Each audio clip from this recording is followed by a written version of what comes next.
Assalamualaikum warahmatullahi wabarakatuh. Kenalkan nama saya Kevin Ramadan dengan nomor WP 211 011 5261 0475 dari kelas SI 7. Kali ini saya akan mempresentasikan video mengenai arti kata atau materi mengenai gaya kepemimpinan untuk memenuhi tugas dari mata kuliah kecakapan antarpersonal.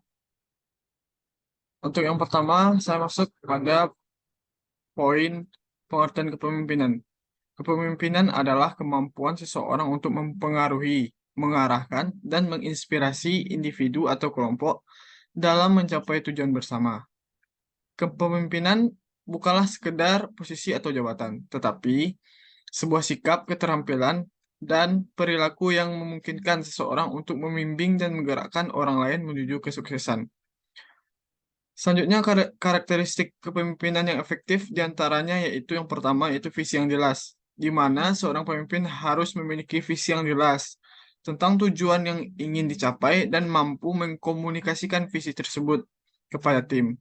Yang kedua, empati, yang mana kemampuan untuk memahami dan merespon perasaan serta kebutuhan anggota tim merupakan kunci untuk membangun hubungan yang kuat dan berkelanjutan. Yang ketiga, keterampilan komunikasi yang baik, yang mana kepemimpinan yang efektif membutuhkan kemampuan untuk berkomunikasi secara efektif, yang baik dalam memberikan arahan kepada tim maupun mendengarkan masukan dari anggota tim. Yang keempat yaitu kepemimpinan berbasis nilai, yang mana pemimpin yang efektif memimpin dengan integritas dan kejujuran, serta mendasarkan tindakannya pada nilai-nilai yang besar dan berkelanjutan. Yang kelima, kemampuan menginspirasi, yang mana pemimpin yang efektif mampu menginspirasi dan memotivasi anggota tim untuk bekerja mampu untuk menuju tujuan bersama dengan semangat dan dedikasi.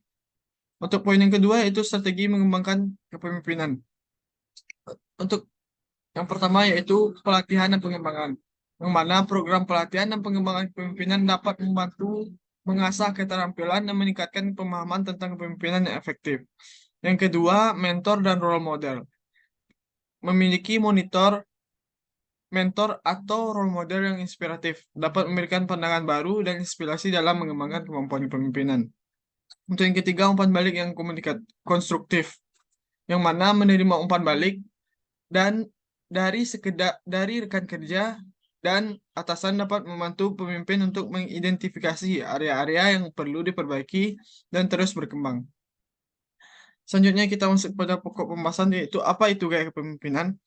Gaya kepemimpinan merujuk pada cara seseorang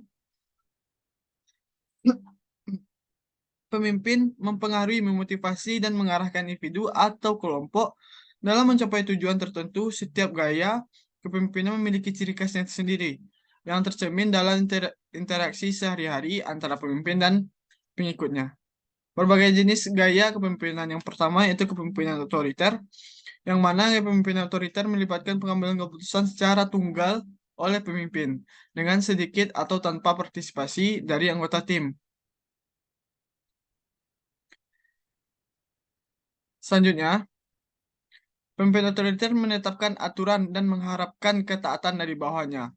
Karakteristiknya yaitu pemimpin sebagai penentu utama, struktur hierarki yang kuat, komunikasi satu arah. Selanjutnya, kapan untuk menggunakannya? Untuk penggunaannya sendiri yaitu yang pertama dalam situasi darurat atau kritis. Yang kedua ketika keputusan cepat diperlukan. Yang ketiga saat bawahan memiliki sedikit pengalaman atau pengetahuan. Dan selanjutnya jenis gaya kepemimpinan kedua yaitu kepemimpinan demokratis.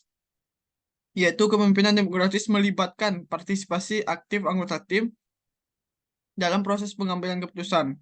Pemimpin berperan sebagai fasilitator dan menghargai kontribusi dari seluruh anggota tim. Karakteristik yang pertama yaitu partisipasi anggota tim dalam pengambilan keputusan. Yang kedua, komunikasi dua arah. Yang ketiga, fokus pada pengembangan individu dan kelompok. Untuk penggunaannya yaitu dalam saat situasi membutuhkan kerjasama tim. Yang kedua dalam situasi di mana kreativitas dan inovasi dihargai. Yang ketiga ketika tim terdiri dari anggota yang berpengalaman dan berkualitas. Dan jenis gaya kepemimpinan ketiga yaitu kepemimpinan laissez-faire. Yaitu gaya kepemimpinan laissez-faire ini memberikan kebebasan yang besar kepada anggota tim untuk mengambil keputusan dan bertindak sesuai dengan keahlian dan kepengetahuannya sendiri. Pemimpin memberikan sedikit arahan dan intervensi. Karakteristiknya, yang pertama, kebebasan dan otonomi bagi anggota tim. Yang kedua, pemimpin berperan sebagai sumber daya dan dukungan. Yang ketiga, tanggung jawab dan akuntabilitas dipindahkan kepada anggota tim. Dan untuk penggunaannya di saat anggota tim memiliki tingkat keahlian dan motivasi yang tinggi.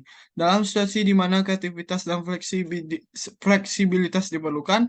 Dan yang ketiga, ketika pemimpin ingin mendorong pertumbuhan dan pengembangan individu. Selanjutnya, bagaimana memilih gaya kepemimpinan yang tepat? Di antaranya yang pertama, memilih gaya kepemimpinan yang tepat merupakan kunci keberhasilan dalam memimpin sebuah tim atau organisasi. Beberapa faktor yang perlu dipertimbangkan meliputi yang pertama yaitu kondisi lingkungan, apakah situasinya stabil atau bergejolak, bagaimana tingkat keterampilan dan motivasi anggota tim, tugas dan tujuan, apakah tugasnya rutin atau memerlukan inovasi, atau apakah tujuannya jangka pendek atau jangka panjang. Karakteristik individu, apakah anggota tim memiliki pengalaman dan keterampilan cukup, bagaimana gaya belajar dan komunikasi mereka. Selanjutnya, poin selanjutnya yaitu implikasi gaya kepemimpinan dalam organisasi. Yang pertama, untuk peningkatan kinerja. Gaya kepemimpinan yang tepat dapat memotivasi anggota tim untuk meningkatkan kreativitas dan mencapai hasil yang lebih baik. Yang kedua, pembangunan tim yang kuat. Gaya kepemimpinan yang mendukung kolaborasi dan komunikasi yang terbuka dapat membantu membangun tim yang solid dan saling mendukung.